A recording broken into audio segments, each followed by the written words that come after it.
Hello, beloved. I really love this series because, yes, the Gospel of John, my favorite, maybe for some of you too. And I love deep things or high things. Never like to stay monotonous. Nothing happens. Type of normalcy. Hated the complacency. And the Lord, by His Spirit, by the power of the blood, always cleanses that complacent parts of my soul that don't care to change, and keeps me always in this change mood. It's beautiful. It's newer all the time, and so it's for you. John chapter 1, still there. We'll eventually go to chapter 2, verse 17 and 18. I really love this, so listen to this. Because the law, through the intermediate agency of Moses, was given, the aforementioned grace and the truth came through Jesus Christ. Absolute deity in its essence, no one has ever yet seen. God, uniquely begotten, He who is in the bosom of the Father, that one fully explained deity. What? That one fully explained deity. Why would God want to be explained? You see why I like this? Yeah, some help from Wish translation. It's good. Makes a difference. But if Jesus, if the Word that became flesh fully explained it, I can see the intention of the heart of God to be fully explained. So notice it started with the law and Moses. So now if we start thinking of the ways of God, how is He understanding, revealing? If He wants to be explained, then the law has to be at least partially a way of explaining Him.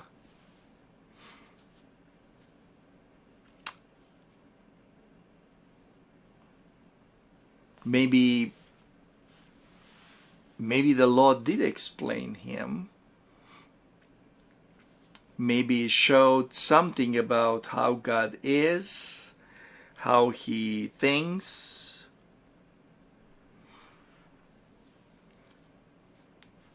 That's the requirements. It did a partial explanation of His character. But I would say that was just a beginning or a way of trying to explain.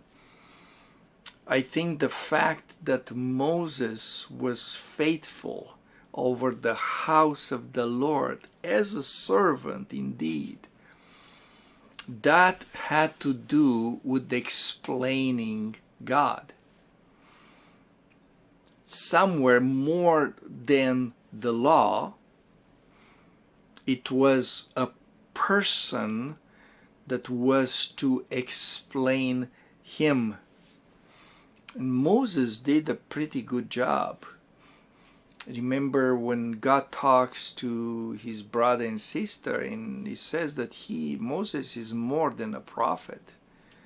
It doesn't talk to Moses, in a dream or as a prophet would hear, but he talks to Moses as a friend, mouth to mouth. He's just explaining to him with things easy to understand in his language. Very unique situation, because Moses was to explain God to the people.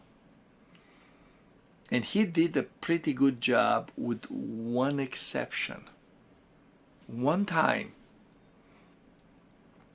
you probably remember what happened, but I'll read for you in Numbers 20, verse 12.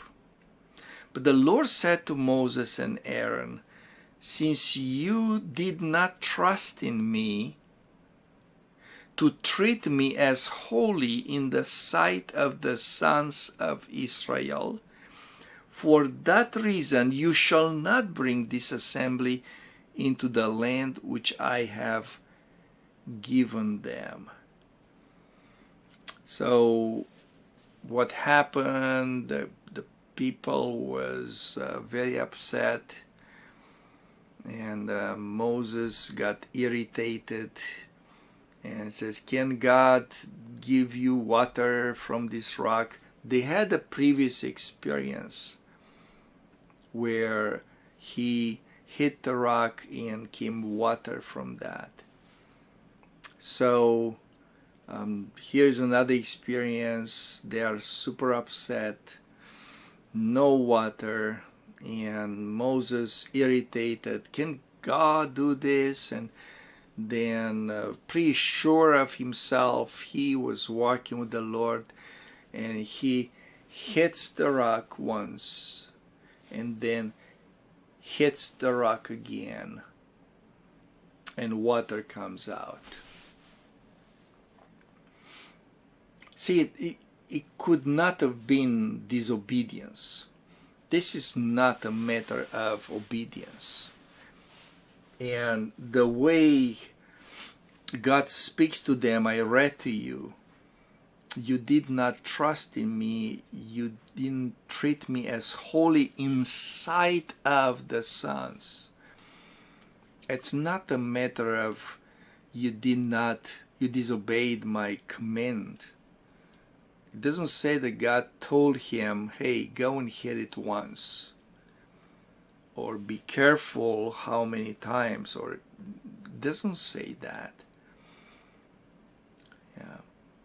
It's not about that. It was about explaining God. Explaining God to the people. Were the people terrible? Disobedient? I mean, wow. How can you have few millions of those? And God has a problem with you, Moses? Look at those people.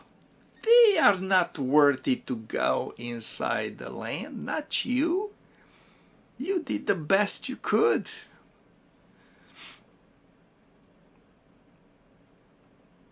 The purpose, what God was doing, the intimacy that he had with Moses, was that Moses would explain God. Remember, he says that the people wanted the works of God, but Moses wanted to know the ways of God. He wanted to know God. And God opened up, and Moses could get in and know him, so he can explain him, show him show him in the sight of others. This was extremely important for God. Can you see that?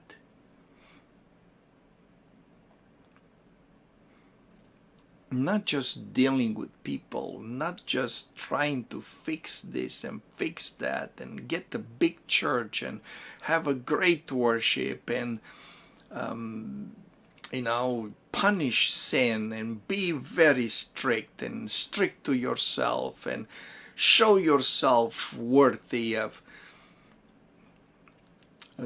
all of those work. But the purpose for Moses was to present, to explain God to the others. Can you see yourself with this purpose? How is God in this situation? Not what's your theology, not what you think should be right, not what you think it's wrong and try not to do it. That's irrelevant. How is your Father?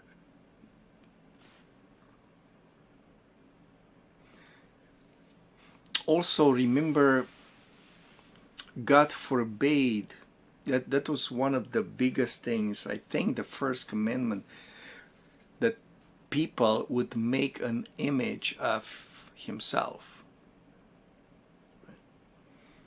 They cannot even try to create an image of him. But I thought that he wants to explain himself. Well, because he wanted to explain himself. Because he reserves the right to reveal himself to who he wants. And as he finds people that are his and can explain God to others, then those people will reveal how the Father is. Not an image, not a static image of the yesterday. God was planning that Jesus will be his perfect image. But it was not a picture. It was not a movie. It was not the Jewish man with the beard and beautiful eyes and nice forehead. And no, God revealed himself through Jesus Christ, the living Word of God. See, unfortunately, I think that lots of the Christian denominations, not just the ones that have icons and they put on the wall and people worship the icon of a saint or Jesus, but even other evangelical Christian denominations, they made a God according to their own image. Oh no, you cannot do this, you cannot say that, you have to do this, you have to say that. This is how we explain our God. This is how we describe our God. He does this, he loves like this, he says like this, he punishes like this. That's how they explain. So they almost created an image of their own God. God is a jealous God, not because he cannot suffer competition. No. But he knows that nothing of human origin can explain him, can describe him, not even close with how he himself can describe himself. And that's why Jesus came to fully explain God. I love that. Listen to Hebrews chapter 1, verse 2 and 3. In the last days, these days, he spoke to us in one who is by nature his Son, whom he appointed heir of all things, through whom also he constituted the ages, who, being the outreign of his glory and the exact reproduction of his essence, and sustaining, guiding, and propelling all things by the word of his power, having made purification of sins, sat down on the right hand of the majesty on high, and said, Father, I explained you fully.